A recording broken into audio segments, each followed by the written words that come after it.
welcome, boirum, bienvenidos a todos. Welcome to one and all for our wonderful new special program with the amazing Chef Suzanne Barocas, a twist on Sephardic favorites for the holidays. For those of you who don't know me, my name is Ethan Marcus. I am the managing director for the Sephardic Jewish Brotherhood of America, the national umbrella organization for the Ladino-speaking Sephardic communities of the United States. We're so happy to have you here for this special class. Just as a reminder, this program is in partnership with our partners in our affiliated synagogue, Kehila Kadosha Yanina Synagogue and Museum in New York, the wonderful Greek Roman Synagogue, the only one actually in the Western Hemisphere. We are happy to do this through our wonderful Sephardic Digital Academy, which you can find all additional online programs on Sephardic education, Torah, halacha, history, culture, Ladino language, and more, along with, of course, the delicious cooking classes by our friend Chef Suzanne Barocas. If you're interested in learning more about our classes coming up in the future and this fall, including a wonderful book talk this Wednesday about a new published book about the Sephardic Holocaust experience in Salonika, please check out our website at sephardicbrotherhood.com/Sephardic Digital Academy. A little bit about our speaker today and our wonderful Chef Suzanne Barocas. She's a writer, a cook, and a teacher with a passion for healthy cooking, Jewish cuisines and Sephardic foods, history and culture. Founding director of the innovative Jewish Food Experience, she served as a guest chef for 3 of President Obama's White House seders for Passover, where she introduced and cooked several Sephardic dishes. Her paternal grandfather was from Churlu, which is in modern-day Turkey, and grandmother from Monastir, which is in the modern-day North Macedonia. She's a proud member of the Sephardic Brotherhood. And by the way, she does a lot of great catering and in-person events. So be sure if you're interested in her wonderful cooking style, reach out to her. She's an awesome friend to have around just for the fun of it. So without further ado, I'll pass over the floor to the amazing Chef Suzanne Barocas. Suzanne, whenever you are ready. Thank you so much, Ethan. You know, I love doing programs with the Brotherhood, and I love participating in programs with the Brotherhood. One of my pandemic kind of activities was I was really working on my Ladino, which my father spoke, but, you know, didn't pass on so much. And we used to argue when I was younger about words, because I was learning modern Castilian Spanish and he would speak Ladino. And I'm like, no, it's not that word, it's this. Anyway, so I love your classes and I'm so happy to be here with you all today. Thank you for joining in on this Monday afternoon. And I want to thank Ethan, of course, and also Marcia, who is the director of the Kehila Kadosha Yanina Synagogue and Museum in New York. And as far as I understand, it's the only Romaniot synagogue in the United States. Marcia, you can correct me in the chat if it's not, but as far as I understand, it is. And it's really a beautiful, beautiful place, which happens to be like 2 blocks from where my father was born, which is really nice for me when I go to the Lower East Side. So today what we're going to do is we'll start off talking about honey, because of course that's like when you say Rosh Hashanah, what does everyone, whether you're Sephardic or Ashkenazi or, you know, Maghrebi or all Jews think about honey at Rosh Hashanah. And it's really a very interesting history to honey, because we have, for example, ancient cave painting. I don't know if any of you have heard of this. There's an ancient cave painting. I believe it's in southern France. And it shows like a little stick figure, and there's a rickety ladder. And then there's another stick figure atop the ladder with like a bag slung over its shoulder, kind of. And they're basically, it's the ladders leaning against a stone wall, because in the ancient world, you often collected honey from beehives that were in caves or at the entrance to caves. Anyway, so there's these little stick figures in the ladder, and there's these ginormous bees. It's almost like a science fiction film. And it lets you know kind of how they were thought of. It was dangerous to collect honey in the ancient world. And yet the sweetness was really desired. So there was also sweet syrup made from dates, raisins, locust beans, and most importantly, dates. And dates are made, you know, just boiling. And it's said that the 21 references to honey in the Torah, so to Devash's honey, actually were probably date honey, because that was very accessible. and most likely that's why in the 7 species you have dates. Now, there's also, by the way, date honey, which I'll use in one of the recipes today, is Ceylon. So Ceylon is what we call it now, and it has its own name. It's so delicious. If any of you haven't tried it, please do. It's much more available in the US than it used to be. I used to have people import it, like literally bring it when they came back from Israel. For years, that's how I got Ceylon. I couldn't find it.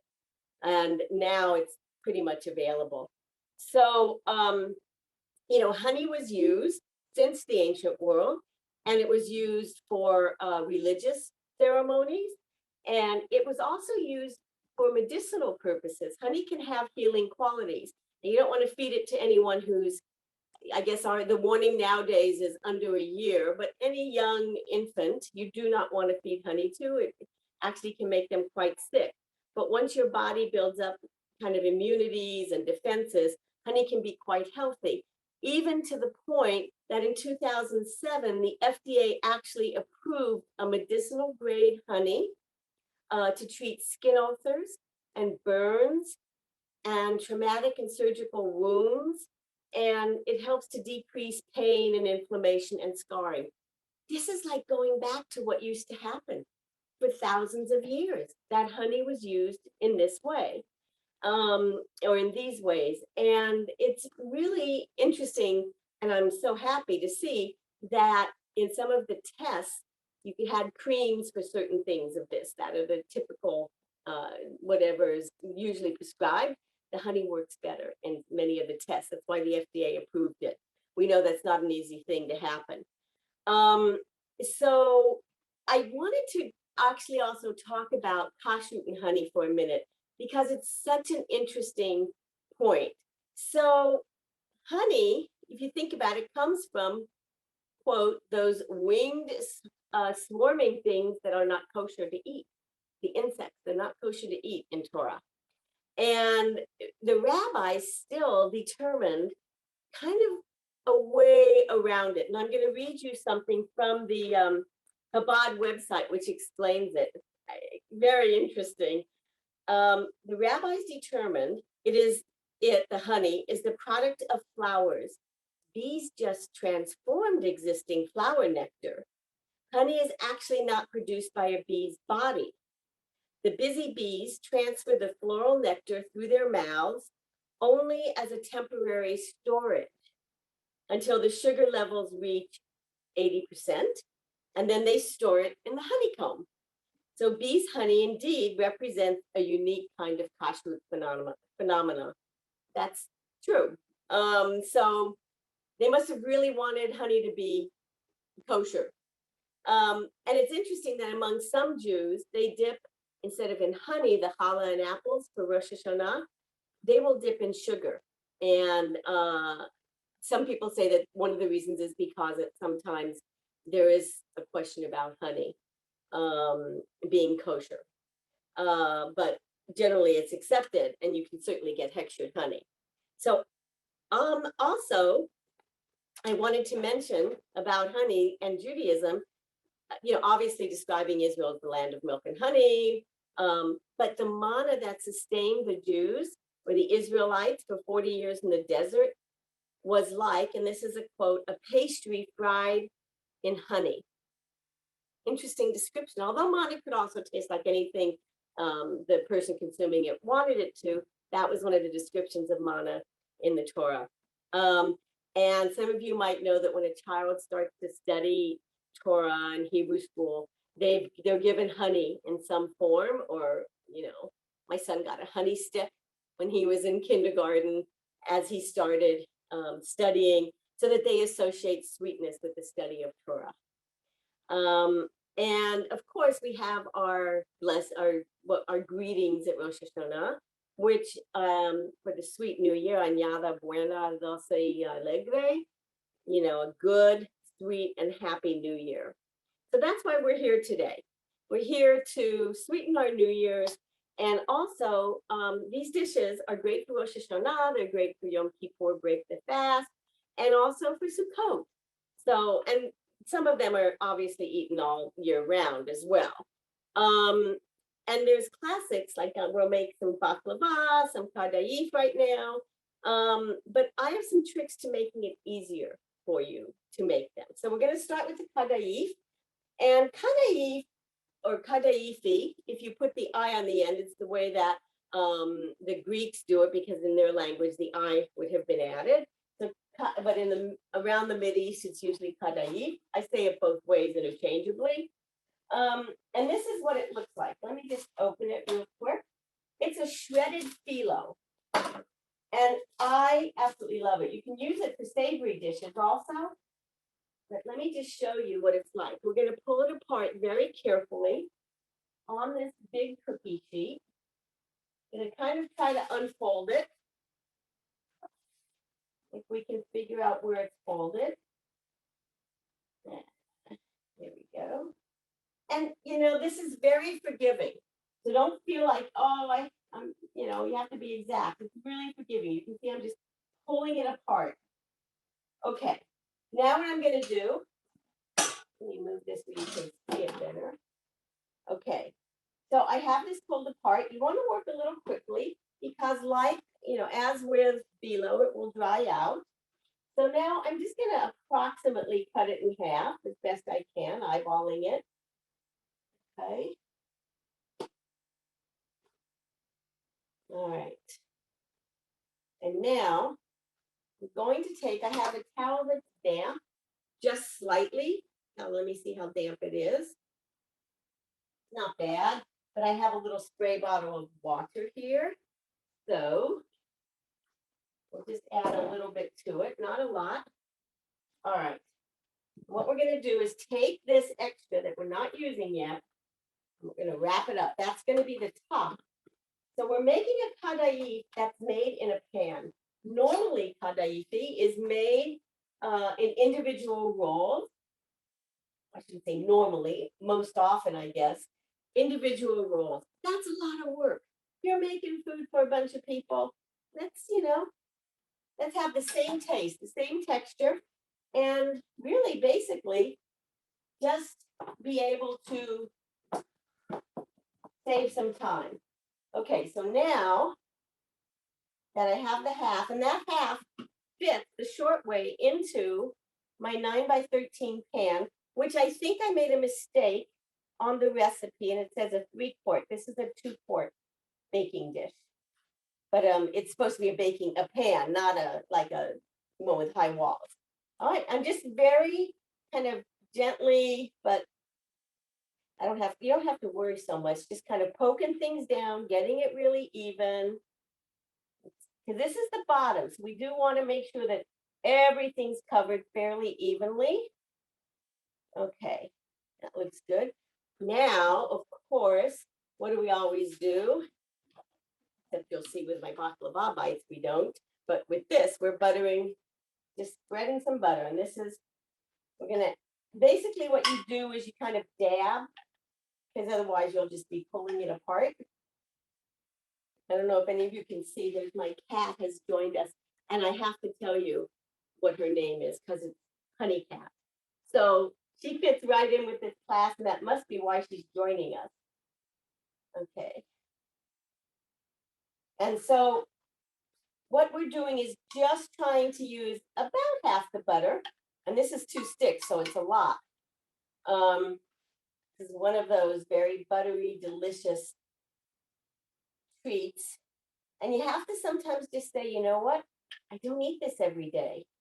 You can drizzle like this also. That's fine. I don't eat this every day. So if I have some, it's okay.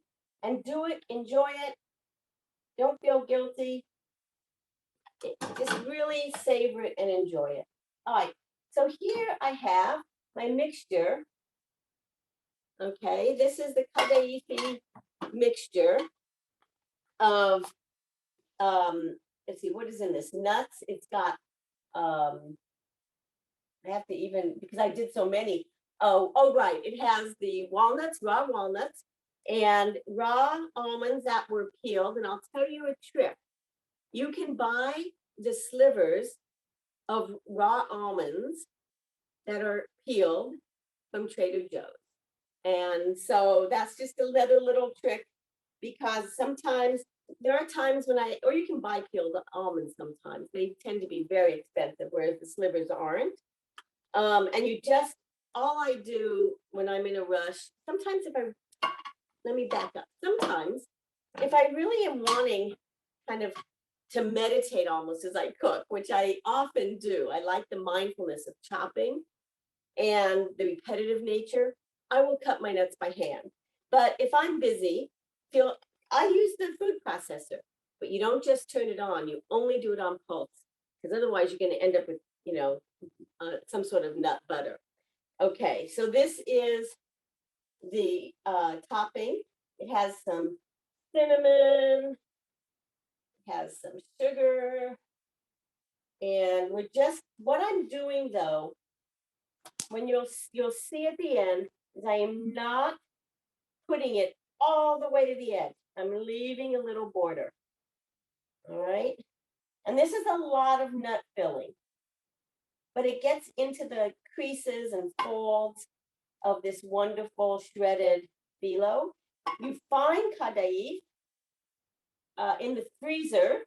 I've only seen it in the freezer. I'm sure in the Middle East you can buy it, or in Israel you can buy it when it's not frozen. But I see it in the freezer at, Greek markets or any Mediterranean market. And sometimes, occasionally, some specialty stores, just specialty markets that aren't necessarily an ethnic market, will have it. All right. So you have an even layer, kind of pat it down. You want to definitely feel like it's stable and belonging to the shredded phyllo. All right. And now, I have a few little pieces. We won't waste them. I'm going to go ahead and pop them on. I just want to show you. I want to show you the edges, however, so you can see that I left a little bit of the edge uncovered from the nuts. And there's a reason. What we're going to do now, take our other half, all right, and we lay that across the top in all of its glory. This is so much fun. I absolutely adore cooking the kadaif, but look how easy this is. We're going to have a pan of kadaif in minutes. All right.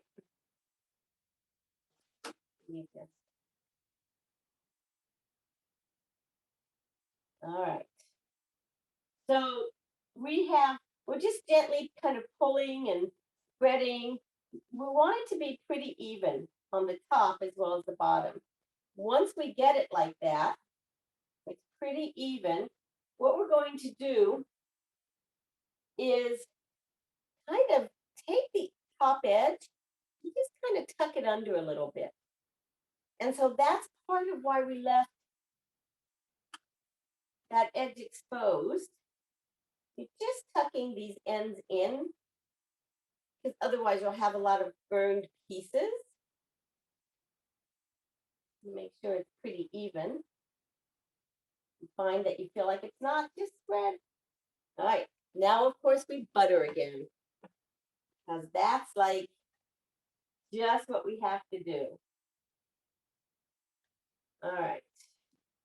And I'm going to do the drizzling method and then do a little brushing, but the drizzling is really, really a helpful way to do it. And this brush drizzles just enough. So it's not, if you use a spoon, you'll probably end up dumping it on in some parts. So I'm a big drizzler to make sure it's even and not just soaking some parts and not others. And my oven is preheated to 350. Okay. If anyone is cooking along with me, just would you put it in the chat? Because I would love to know. And also, Ethan, if anyone is cooking along and they're getting stuck, just be sure to let me know if you would. Okay. So we're almost there. Little sloshing out. I like to pay special attention to the edges and using the brush and the butter to tuck in and make that clean edge. Like I said, you don't want the burned pieces. And this is a fine phyllo dough, and it still has to cook, for some time in the oven. Get all toasty and beautiful. All right. I'm not even sure I need all this butter, but I'm using it anyway, because that's what the recipe says. It's my recipe, I have to follow it, right? This is one recipe. Honestly, a lot of my recipes, you'll see on the baklava bite, I've cut a lot of the sugar down. And on my baklava bite, there's no sugar. But there's very little sugar. I can't remember if I have some in the filling still, we'll see.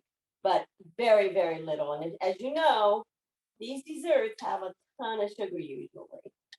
So they don't really always need it. Sometimes they're too sweet. All right. We're good here. Let me just get this corner. All right. We are good. Let me get this out of the way. The advantages of a small kitchen is you just pop it right there. All right. So now that we've done that, all right, we're going to take what was a sharp knife. I'm not so sure it is, but let's see. If not, I'll get another one. One thing about this is it is kind of a little bit of a messy proposition, the shredded phyllo. So there we go. Okay. Okay. So what I want to do before I cook it, okay, is hold down the strands and cut this into kind of, you can do squares, you can do diamonds. It's really up to you. I tend to do this more in an oblong shape, the Kadaif, because then it kind of mimics the log roll type of shape that the Kadaif has when you make individual. So that's just, all right. So I'm going to cut, oops, as I said, and generally what I will do is just cut this into thirds the long way. And I'm cutting through. I know sometimes some people just score, like with baklava, but I am cutting it through.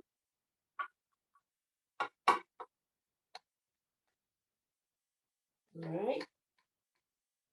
It does take a little bit of time to do this, but we're making this whole pan in, I don't even know, like definitely less than half the time of what it would be if we were rolling each one individually. Can you imagine? Now you have a choice of how big you would like to make these pieces. So, like I said, I often will cut it oblong, but you can cut them small and oblong. So, in other words, I have 3 cuts here. I could do this, and then the oblong becomes the short way. Or, of course, you can do big pieces. I like to do small pieces. I think people are very happy to get a nice taste, and too much of a good thing can sometimes not be a good thing. So I do have another confession to make. So this is also, not only is my cat named Honey, but my middle name is Honey. There it is, my confession.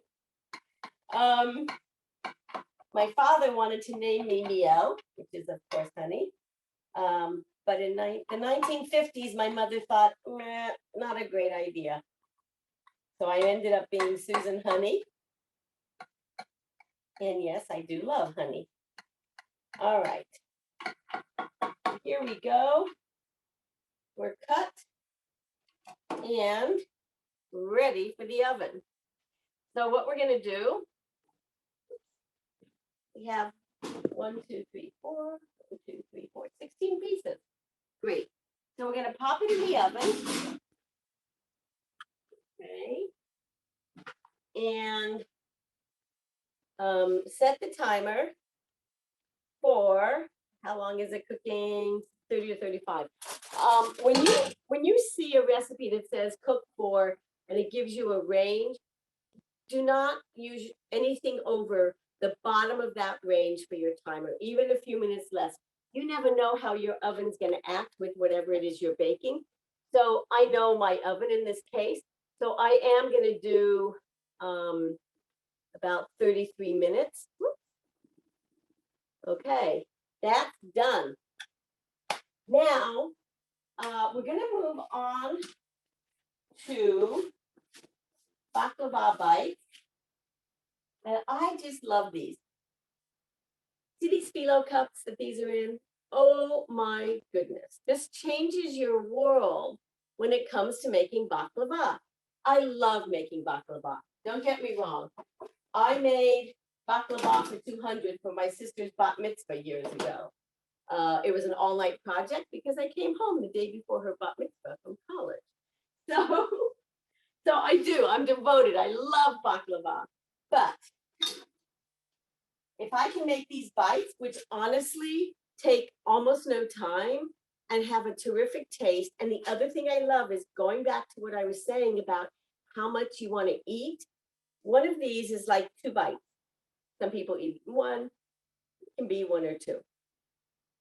But it's just got that taste, that bit of taste.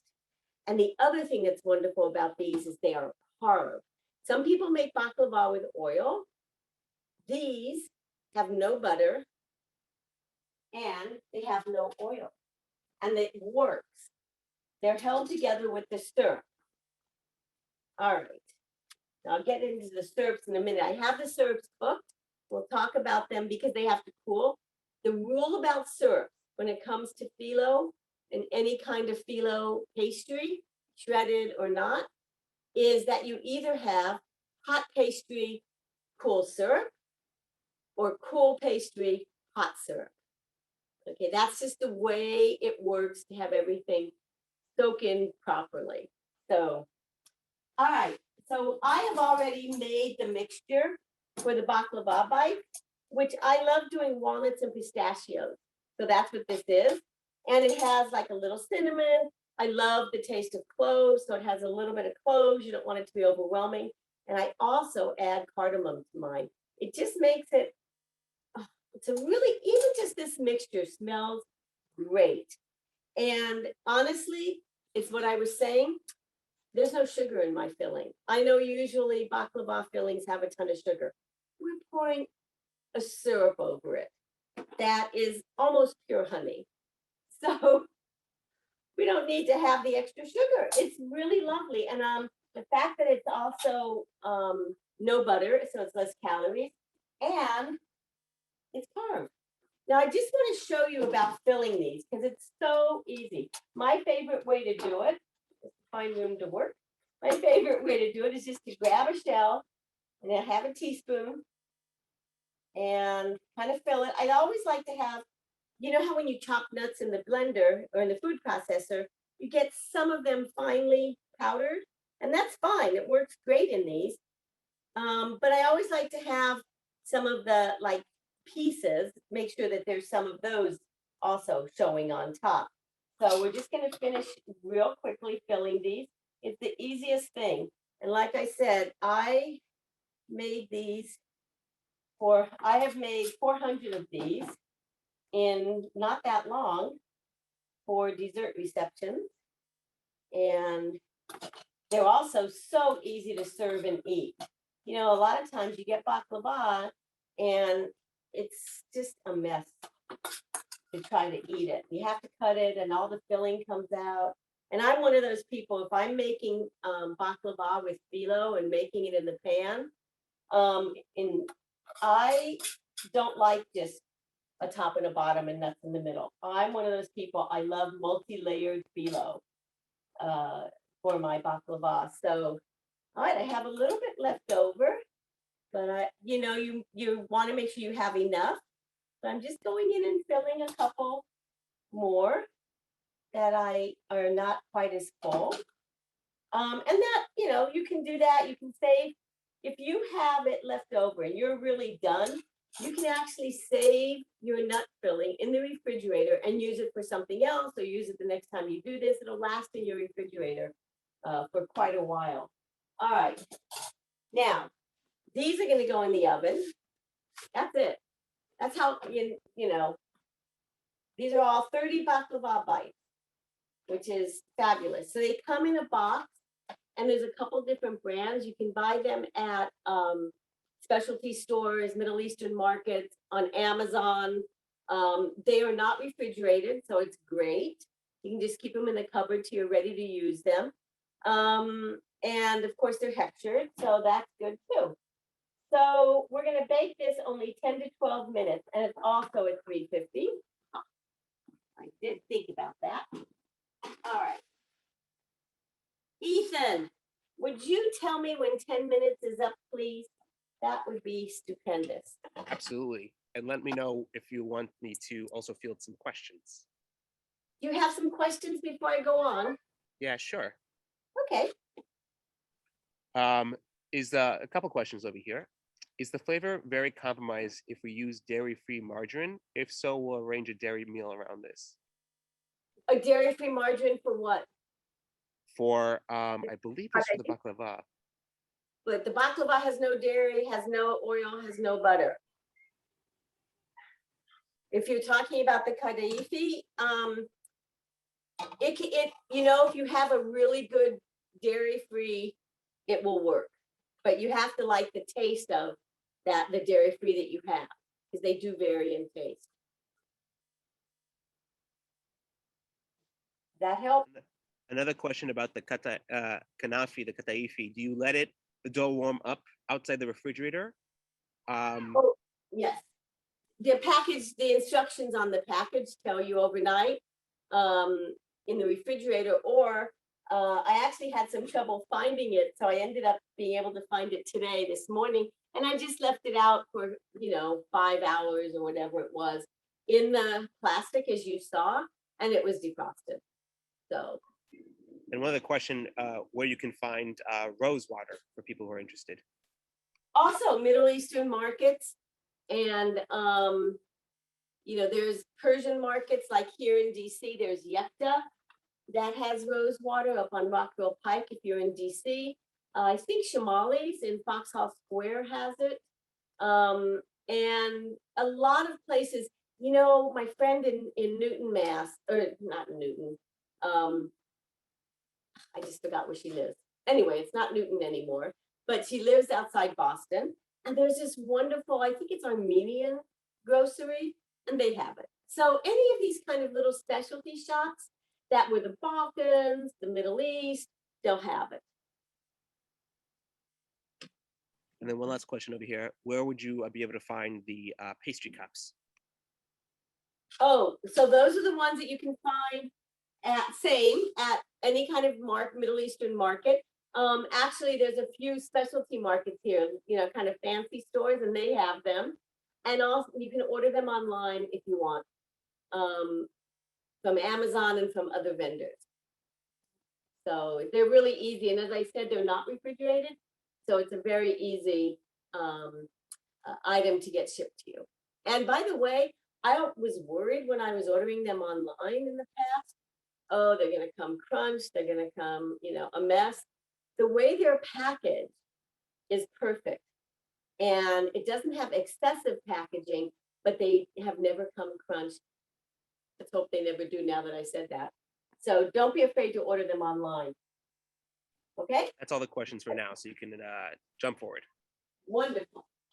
So I am now going to be preparing the candied apples.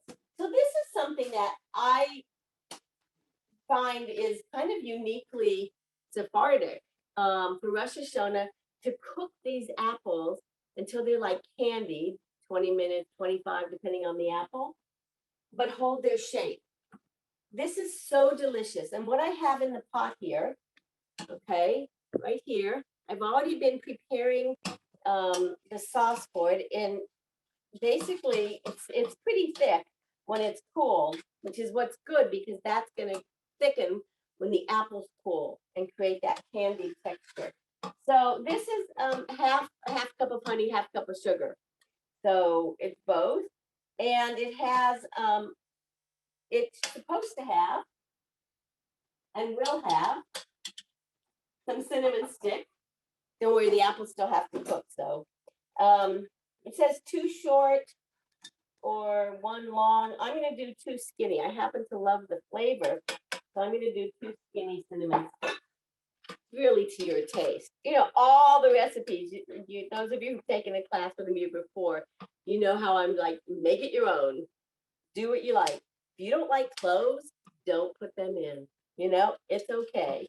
I happen to love them, but not everyone does. So I've got the syrup here. Okay. And I have about 1.75 pounds of Honeycrisp apples. So I've given on the recipes a suggestion for the kinds of apples. So John Gold, Brayburn, Honeycrisp, Damon. Why? They hold their shape when they heat up. They're what you don't want to use for applesauce. If you want it to be really smooth and not have to work at it, they're perfect for this. And actually, I make applesauce from them too, because I like lumpy applesauce. But they do hold their shape. So my way to easily core these is just to cut it in quarters. And honestly, this is like too easy. You know, a lot of people struggle with coring apples and they waste a lot. Okay, that apple's cored, and that's the whole thing. And I save it. You can actually, if you're wanting to infuse some jellies or jams, apple has natural pectin, so it helps things thicken, and you can put it in to a mixture as long as you can strain them out, and you put the seed, everything. It's also, there's a wonderful spoon jelly made from apples that is a recipe I had gotten from Paulette Nakama, who is Romani Oak and a dear, dear friend. And I wrote an article, if any of you want to check it out, in the Washington Post, I think 2 or 3 years ago. It was about Paulette and her Rosh Hashanah treat that she makes from the Romani Oak community, and her mother from Greece. This is just, you can see, simple, simple, simple. And you do, by the way, I'm going to come back to that story, but I want to just show you, do you see this, like that little bit there, which we sometimes ignore? Well, it's kind of like, you know, it's part of that not digestible bit of the apple. So you do want to get it, but you can see how simple and quick this whole process is. Okay, my syrup is boiling again.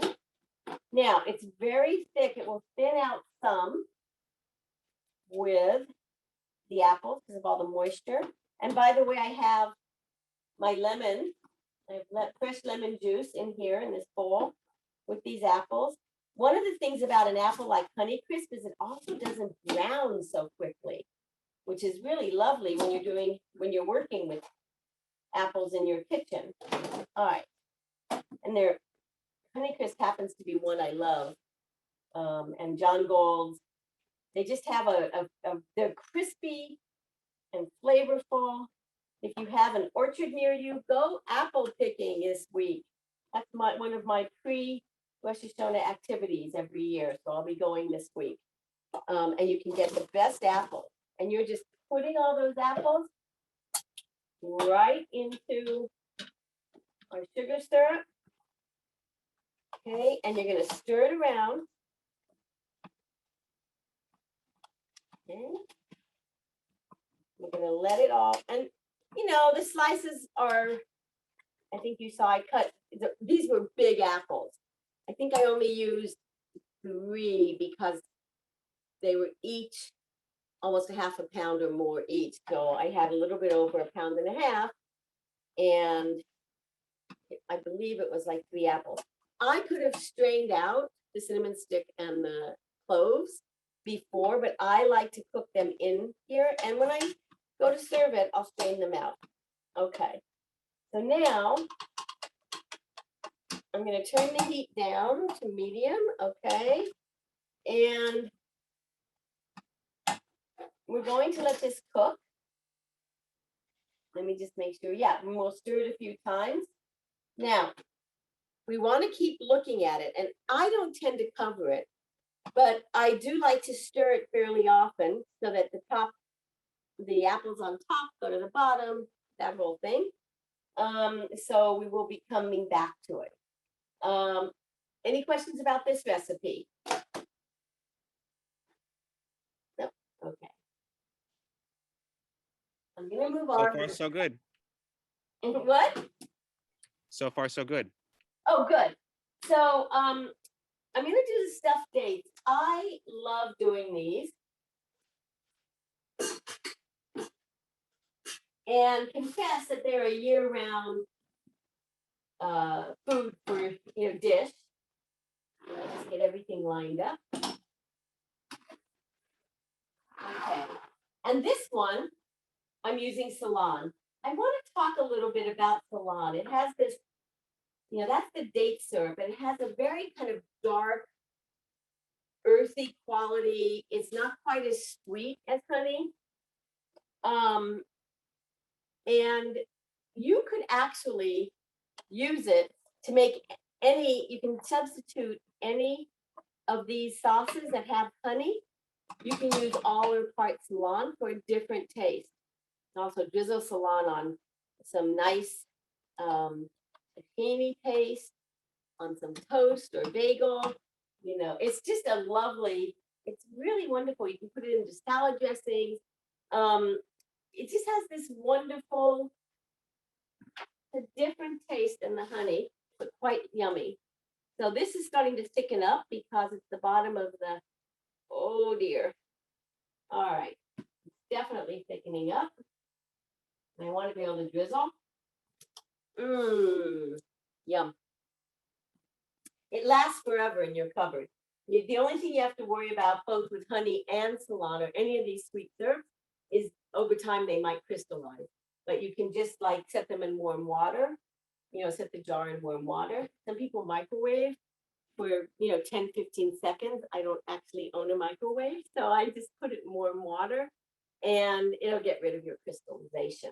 So we're going to do these two ways. First, I'm going to show you a feta filling. You can use feta or goat cheese. Either one works.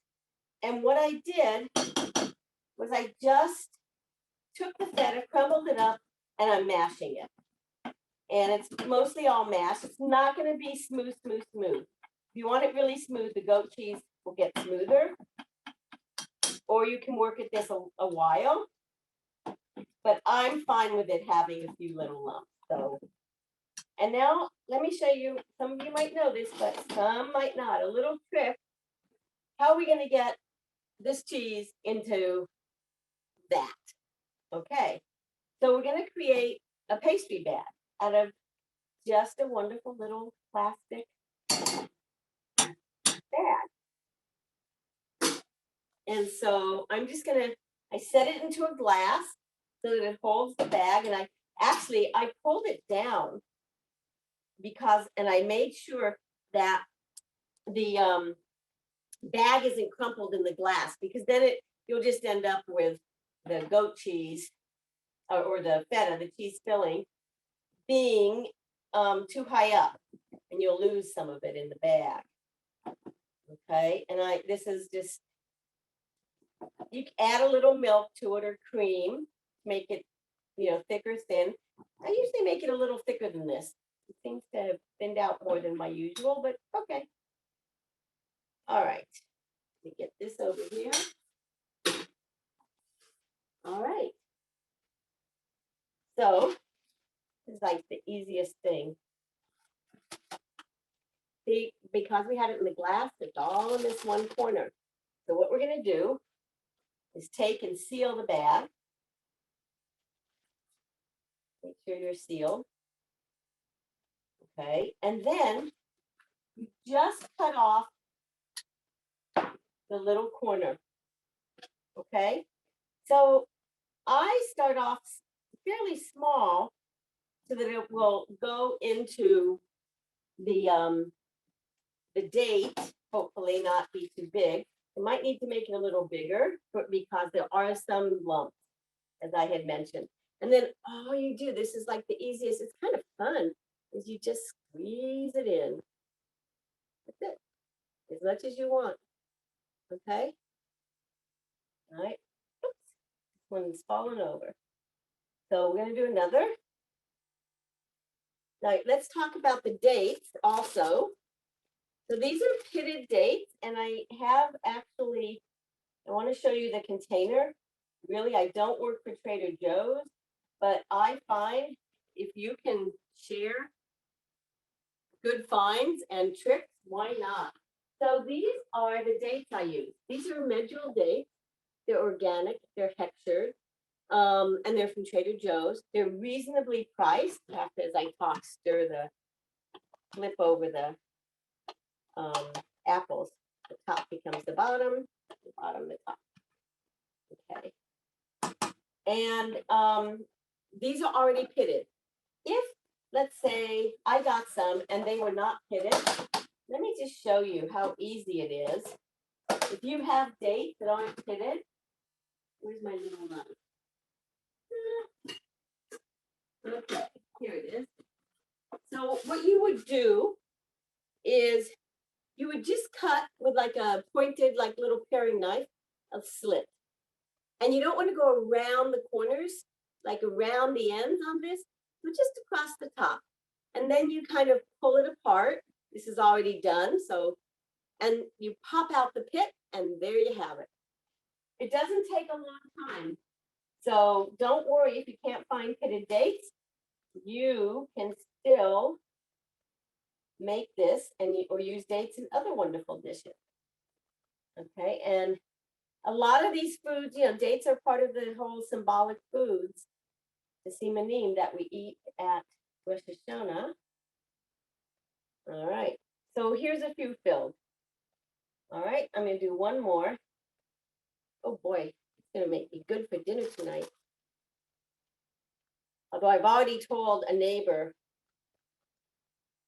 that she's getting some treats because I do not want to eat a whole lot of the other treats. All right, I'm gonna leave this now and move on to the nut stuff. I want to show you though what the apples look like at this point. So you're looking for them to start to become translucent a little bit and softer, which these are not soft enough yet. Just moving the cinnamon sticks around.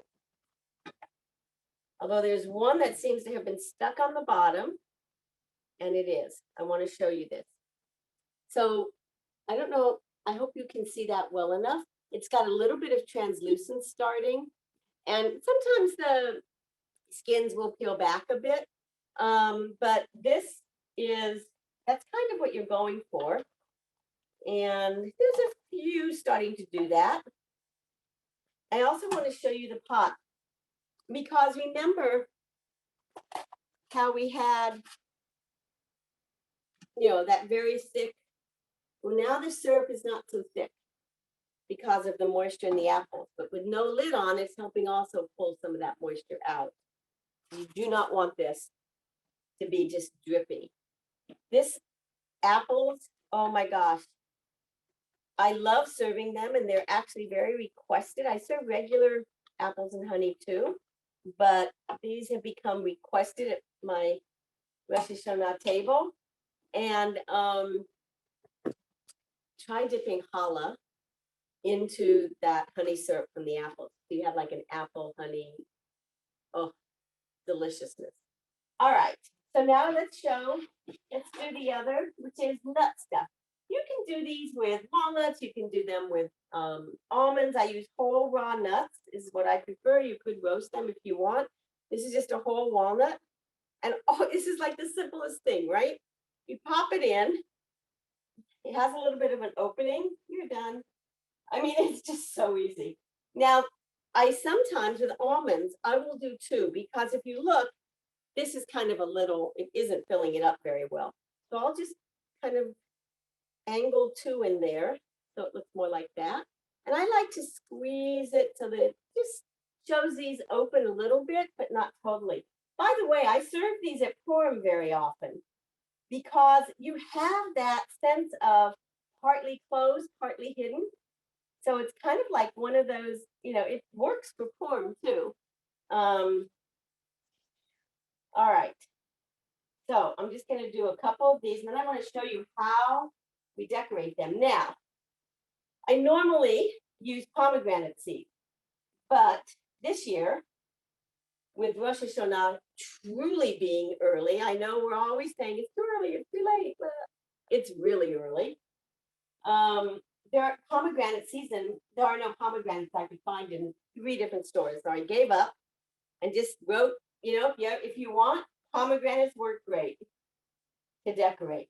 But in this case, what we're going to do is we're going to use sesame seeds, which are very symbolic for this year of plentiful. All right. So here we are. And let's see, hopefully you can see. All right. Now what we'll do is I'm going to drizzle salon. You can do honey. I love the idea of date syrup on the date. So we're just going to drizzle. And, people are so amazed by this when I serve it. And it's like, oh, yeah, I slaved over it. So you can really get a lot of kudos for what is a very simple and very pretty dish. Okay. Now, another wonderful thing to do before the sesame seeds or after is a little bit of salt. This is the Maldon Flaky sea salt. So it doesn't have to be this, it can be another salt, but just sprinkle a little bit. You get the sweet, salty, oh, the great combo. Okay, now we'll do our sesame seeds. And so you have lots of textures going on in this one little date. With the cheese, you have a lovely creaminess, you have crunchiness with the nuts, you have that lovely date texture that's, kind of gives way as you bite into it, but it's just, So there you go. And they do look nice with pomegranates too. Okay, let's turn back to, I think our apples are almost done. Let me taste the one I took out. It wasn't done. These taste, I while this is finishing cooking, I want to do something with the honey. So I make little gifts at the holidays of honey. And there are many different kinds of honey. And many of us, I know, serve lots of different kinds of honey at Rosh Hashanah. Some people have a honey tasting and, you can rate them. So this is an organic raw honey that's more kind of solid. Only I haven't opened it. I just got it from Trader Joe's, but it's more of a spreadable honey. And then I have some that came from other vendors. This is from someone in Oxford, Maryland. It's a very dark honey. It's what is here. And he doesn't give, let's see, what does it say? Local wildflower from tulip, poplar, and black locust trees. And it's unheated, unfiltered, raw, pure honey. That's the kind of honey you really want to be eating if you are not cooking. And even if you are, it still is healthier. So this is all, okay. So what I do is I use a chopstick.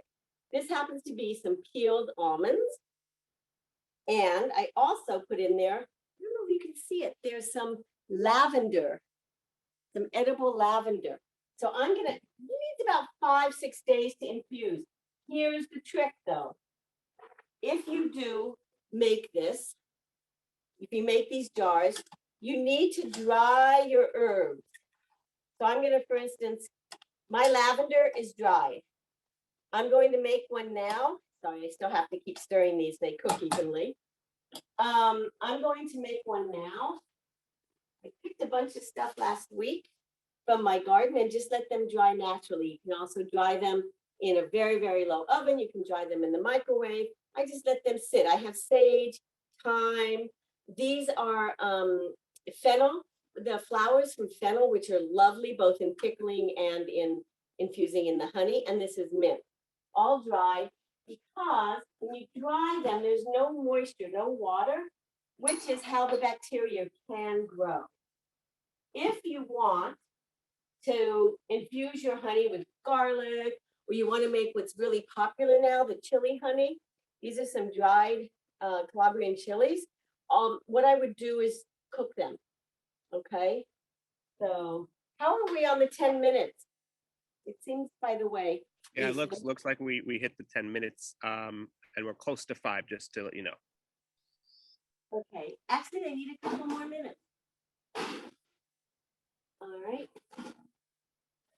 Okay. And I just checked on my Kadaif, and it's going to need a few more minutes to browning up. So we'll do our syrups on them then. And in the meantime, I'm just going to put in, I think that's it for this. I think just, and I'm going to just top off. Okay. And the chopstick, you don't want to use metal, like a fork or a spoon, which can damage what you're pushing. That's very different. Know your honeys. So if you're going to do this, taste and see. Like, I just felt like the almonds and the lavender, because this has more of a floral than some of my other honeys. I just felt like it would work the best. Okay. So that's this one honey. All right. And you can see a little bit of the lavender. And they're just going to sit and become a gift. All right. Let me just rinse my hands real fast. Okay, because I've been licking honey off my fingers.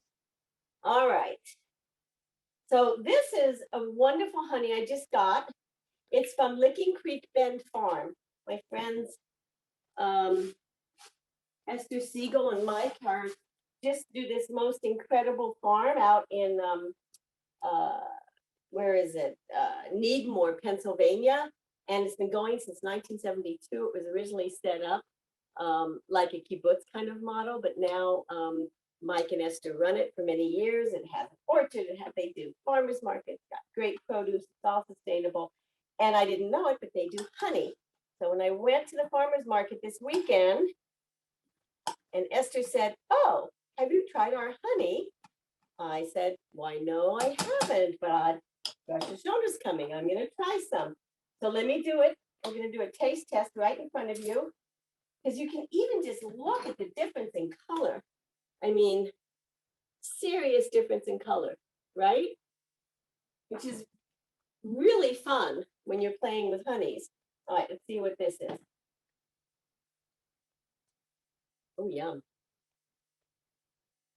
But different. Very different. Not so floral. Not as sweet. I know it sounds weird, but not as sweet. Interesting. All right, so let's make one real quick. And we'll be putting sauce on everything pretty soon here. I'm going to put some things in the jar. I'm going to make kind of a leaning towards savory honey. It's going to have some sage and some thyme. Get it down in there. This would be delicious. I'm going for something that would be really yummy, drizzled on chicken, fish, vegetables, and give us that kind of sweet and savory taste. All right, so we're going to go ahead. Here we go. All right. Excuse me. I felt that coming. Okay. Ooh. All right. Sealed. So I could put more in that. Absolutely. I'm looking at it like it needs more. So this is where this chopstick is so perfect. You can just push things down to whatever level you want. You're going to end up with a very stagey honey. And these just look beautiful. When you give them to people, they're very happy. All right, a little more time. He doesn't want more time. Get it? Okay. All right, now we're going to seal it up, and it's just going to have a lot more in it. Okay. So I'll end up making a few of those. I always make some with cinnamon, so good. Sometimes cloves too, because like I said, I love them. We're ready to take this off the stove. And I just want to show you, not all of them actually are ready. I take it back. I need to tuck some of the ones that aren't as well cooked down. And sometimes what I do, like, it's just, you just never know. Sometimes when I get this situation where these are very cooked and there's some that aren't, I will take the very cooked out. It's just the way the apples cook is not always even. And so instead of having some that get really, really soft or some that are uncooked, I'll take out some. And it works really well. By the way, I'm putting them into a dish that is from my childhood. It was my mom's, this milk white dish. And I love serving. I serve her roasted at Passover I have 2 of them. And really, when you think about it, what makes the holiday? The friends and family that are around us, traditions, and sometimes those traditions can be as simple as a dish that has meaning to you. It doesn't have to necessarily be big. So this is one of those small traditions that just has meaning to me. And taking out the clothes as I go. All right. Oh, a couple of these got really well done. And as I will transfer these to a container and they will stay in the fridge. And they will last until next week. So you'll be fine to serve these. If you want to make them a week away, you're fine. They actually last a couple weeks in the fridge. All right, let me turn this back on. Because I just am not loving it. Some of them don't seem cooked. Okay. All right. Okay. So we'll let those get busy again. And we need to move on to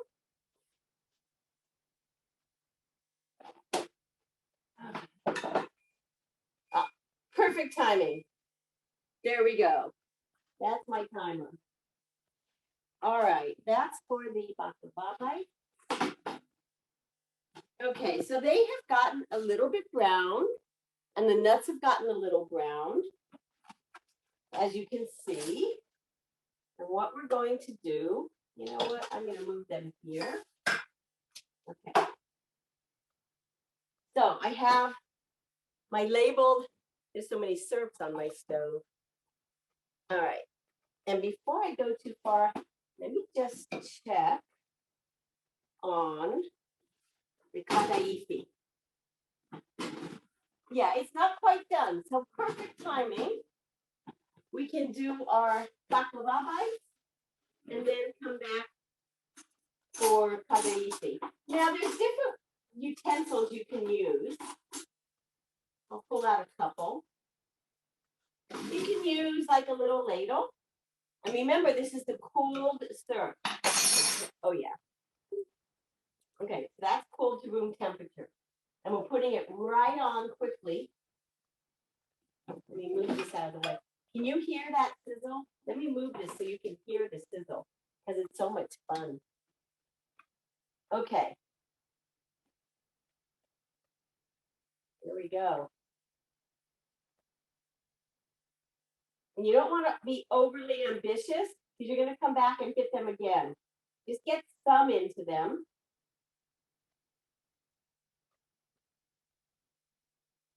And then you'll soak them again. So you have all the qualities and the taste of baklava with less calories and less work. Getting a little hot to carry. Okay. All right.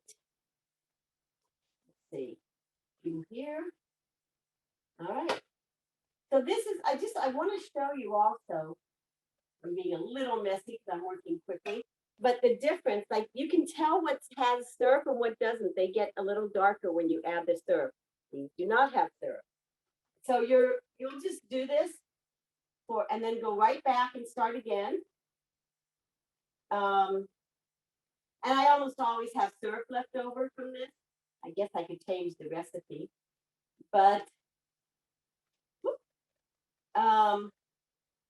what I will do is I save it in the refrigerator and it lasts a long time. So if I almost always have these phyllo cups in my cupboard. And so I can quickly pull together in like 20 minutes this fabulous dessert for Shabbat, for unexpected guests, whatever. But it really makes people are very impressed and they're very happy to eat these because they are delicious. And they're, like I said, they're with any meal or, some really good. What I love is, of course, good, strong Turkish coffee because you need that balance of that bitterness of the coffee with the bite, the sweetness of this. And that's why baklava and other honeyed sweets, is pishti, the Kadaif, all of these are great with the really strong bitter coffee. It's such a good balance. You can see I'm just making sure that they're all getting hit a couple times and done. Okay, that's literally it. All right. Ethan, tell me if there's any questions while I play with these. This is much better.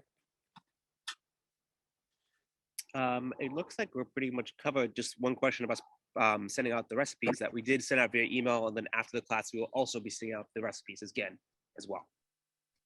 Right. And so this is lovely when you serve it. What I always do, and I'm not going to quite be done with it. There's still some that are stubbornly not softening up. These are from the same apples. I bought them all same place, all Honeycrisp. So funny, but that's part of cooking. You just have to be aware. Not everything is the same and not everything turns out exactly the way you thought it would, but it can still be absolutely wonderful. And usually is. Okay. All right, we're going to keep that going a little bit. Let me check. So excited. What is this? Hang on one second. I want to check now on our Kadaif. All this just sits and get hot, soak everything in.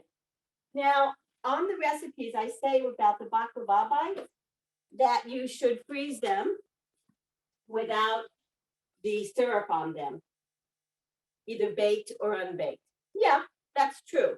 I will tell you that I often freeze them after they're made, syrup and all. I will freeze them and send them to my son in Ohio because he's not going to mess around with syrup, nor should he have to. I need to change that recipe because it does work really fine, especially if you crisp them in the oven. So, like, if you wanted to make these today or tomorrow or Wednesday, you could throw them in the freezer. They keep for a couple days on the counter, but you could throw them in the freezer. Whether you keep them on the counter, you refrigerate them, you put them in the freezer, you're going to want to crisp them up just for 8-10 minutes in a 350-degree oven. All right. Now we have Kadaif. Let's see what happens. Oh, yeah. I want to show you the color. It's got that lovely golden brown color. Oh, yeah. So what we're going to quickly do is cut through where my cuts are. going to very quickly cut all the way through, make sure again. And there's a reason for that, because we really want the syrup to soak down between everything. Okay? And we've got our cooled off Kadaif syrup. And look, if you wanted to do this, you could use the same syrup for baklava and Kadaif. Nothing would happen. No lightning. You know, pick the one you like. And you could use the honey, you could use the same one for both. It's fine. All right.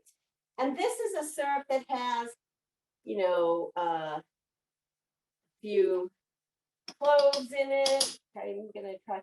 It had the cinnamon stick,